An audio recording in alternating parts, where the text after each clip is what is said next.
Alright, hey there everybody, how's it going? Welcome back to another champion team video, and I know it's actually taken me a little while to get this done, and unfortunately I haven't even finished the Generation 6 or 7 ones, so those are going to have to go out probably this weekend and next week, because, you know, I kind of have a lot of things to do, and trying to maneuver and schedule things always a good bit of fun. But anyway, welcome to the Unova champion team video.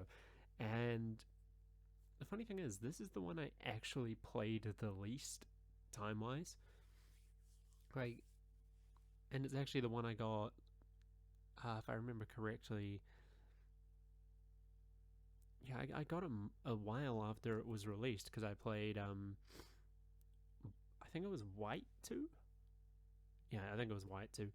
But anyway, when it came to this game, I actually started with an Oshawott because I already knew that I wanted to start with him. Because, again, I'd seen everything about this game prior to playing it. So I started with Oshawott, who I believe I called Rai, like the last part of Samurai, because I knew about Samurott. And honestly, just using him, actually used him for most of the first few gyms, and you will see me occasionally take a drink there. That's coffee, because when I record this it was the morning. But yeah, no, right at first he was mostly like used in the gyms, I think up to the third or fourth gym, and then I started using the other Pokemon a bit more as well. Yeah, and after all that, one of the moves I decided to draw, well, the move I decided to draw him using was Water Pulse, because that's actually one of the moves I had him keep in. Yeah, that's one of the moves I had him keep. The funny thing is that I think, if I remember correctly, drawing his artwork actually took me the longest because of, like, I guess it's just the shape of it. Yeah, the shaping was a little bit different than what I anticipated, so it was kind of like a guessing game. And then the funny thing is, over here, I completely forgot that I used this pen so much that it was running out of ink, and I was like, oh, I need to buy more ink for that, which I'm probably going to do later in the year. But anyway, what else? Let's see. Rai was like, he was one of the, if I'm remembering correctly, one of the few Pokemon that I actually ever trained up to level 100. But yeah, you know, he was a good Pokemon and really surprisingly useful for quite a few gyms. But then again, he did get more of his later use just in the Elite Four, because I wanted to test out the other members of my team against the other gym leaders. And honestly, the other members of the team are good Pokemon as well. The funny thing is, here I actually realized I didn't have any lead in my pencil. Now, this next one is my Swoobat, who I called Hearty, because it had a heart on its face. Like, seriously, some of my names aren't that creative. But yeah, despite people like not liking the look of it, I honestly didn't care, because I thought, you know, it's a unique design. Sure, it looks a little weird compared to Swoobat, but compared to Woobat, but still was like, it proved to be a rather useful Pokemon, and I'm pretty sure I'm drawing him using Air Slash. I actually caught him pretty early on, and I'm trying to think. I can't remember exactly where I caught him, but it was one of the earlier ones that stayed on the team, and honestly, he was pretty useful. Most of his gyms actually, most of the use came in gym 5, 6, and 4, 5, 6. And then I believe I did use him a little. Yeah, I did use him a little bit, but not a whole lot in the champion battle, because I always do it that regardless of what the Pokemon is, each Pokemon gets like one shot at fighting the champion, a champion Pokemon. So it's like a proper standoff and everything, because that's just how I do. It's more fun. And the funniest thing is, this one actually took less time to draw than Rye did, which is still hilarious to me. Also, yeah, that quick check I did just there, that was to make sure that the paper was underneath it.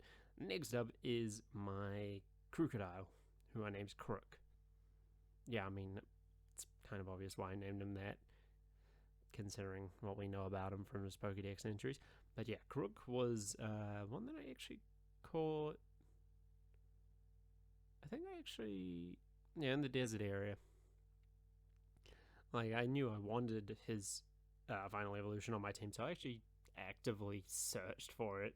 The funny thing is, when I actively search for a Pokemon, it suddenly becomes more difficult for me to find it. But apparently, Crook here was one of the ones that was just like, yeah, you know what, I'll join you. And I actually had him, like, the reference I had, I was just like, huh, looks like he's using Metal Claw. That's convenient, because that's one of the moves I made him use. Honestly, Metal Claw on that Pokemon was really kind of useful. But yeah, from word go, like, I know people don't like his design. I don't give it crud. It was a cool looking Pokemon, and I was like, I'm gonna use this. It's a literal sand gator. What is not to like there? And I know the reason people complain is because of its nose.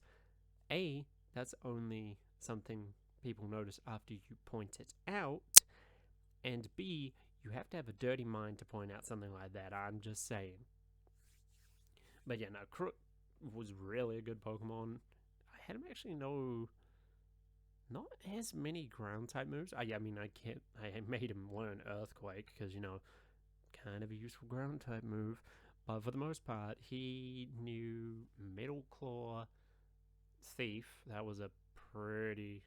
No, he wasn't Thief. It was Metal Claw. It was a dark type move that I can't remember off the top of my head. But yeah, no, his like whole thing in my team was to be the one that just dishes out damage. Like he was the attack boy, and I trained him to be like that. And because of like his backstory and things, I actually made the Metal Claw look darker. So I thought, you know, it ties in nicely. Sorry about that. But anyway, on to the fourth Pokemon, which I think was actually one of the Pokemon that took me the longest time to get. And that was Polar, my Beartic.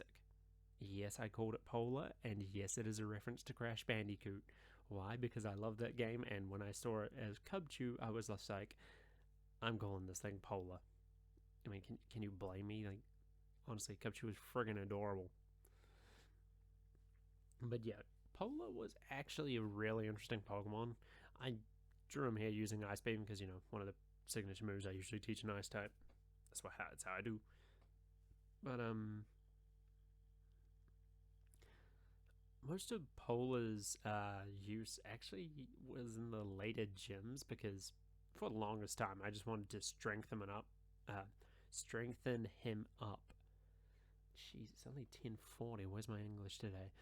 Well, tonight I should say. But anyway, yeah, most of his use came at the later gyms, which was actually really surprising.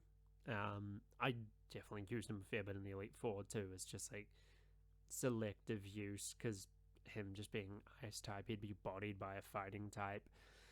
And I'm trying to remember. Yeah, I remember using him in the battle against Kyurem because it was, you know, white 2. He actually did quite a bit of damage there because even though he is an Ice type Pokemon, it wasn't primarily Ice type moves I taught him. Like, he had a few. I just made sure that there was more than just Ice because otherwise he'd be bodied instantly. But anyway, the third Pokemon in my team was a Ranunculus called Cell. I can't remember if I am saying the name right. But yeah, so Cell was actually one that I had thought about quite a bit, putting on the team and everything, and, you know, like trying to use a fair bit more because it was grass psychic type, which I thought was kind of cool. Also, trying to draw him was ridiculous because like it's such specific shaping with the body that after I got to this stage, I realized that it didn't look 100% right. And if you're wondering what move he's using there, I drew him using Psybeam. Now, obviously, it doesn't look 100% right because, artist rendition, but I still thought it looked pretty close, and, I was glad I had some relatively close colors. But yeah, you can see me going between like a lighter green and purple, and then also a sort of like a desaturated purple for the Psybeam. Yeah, most of Cell's use actually came in the later gyms as well as the Champion and Elite Four. I think I actually used them in 3 of the Elite Four battles. But anyway, onto our last Pokemon for the Champion team, which was Wick, my Chandelier. And he actually started as a lit Wick, and I called him Wick because, he was a candle. The funny thing is, when I came to depicting him using a move, I thought, let's do Fire Spin. I haven't done that in a Pokemon before. And also drawing him was interesting because, like, how much of his body is just, like, curved. Like, there's subtle curves here and there and, like, trying to get things look just right. But anyway, he was one of the later additions to the team because I hadn't found a 6th Pokemon I wanted on the team. Then I found him, trained him up, and I was like, yeah, that works better. But yeah, I'm just like trying to think. He was used mostly in the Elite Four battles, and of course, as per my policy, each Pokemon fights one of the champions team. He actually got the second to last battle in because I always save my starter Pokemon for the last battle because it's the trainer's last it's the champion's last Pokemon. It should be my starting Pokemon. So I usually go into a champion battle, and on some occasions I have been absolutely wrecked at first. But in the end it gets there, and it's actually a lot of fun. What's interesting is in trying to keep to the color scheme, I realized I'd made so much of it, his body a darker gray that it actually doesn't show up properly, the line work and stuff. But anyway, I'm running out of time, and it's actually kind of fitting that this is probably one of the shorter ones because this was the region I spent less time on. So here is my Unova champion team.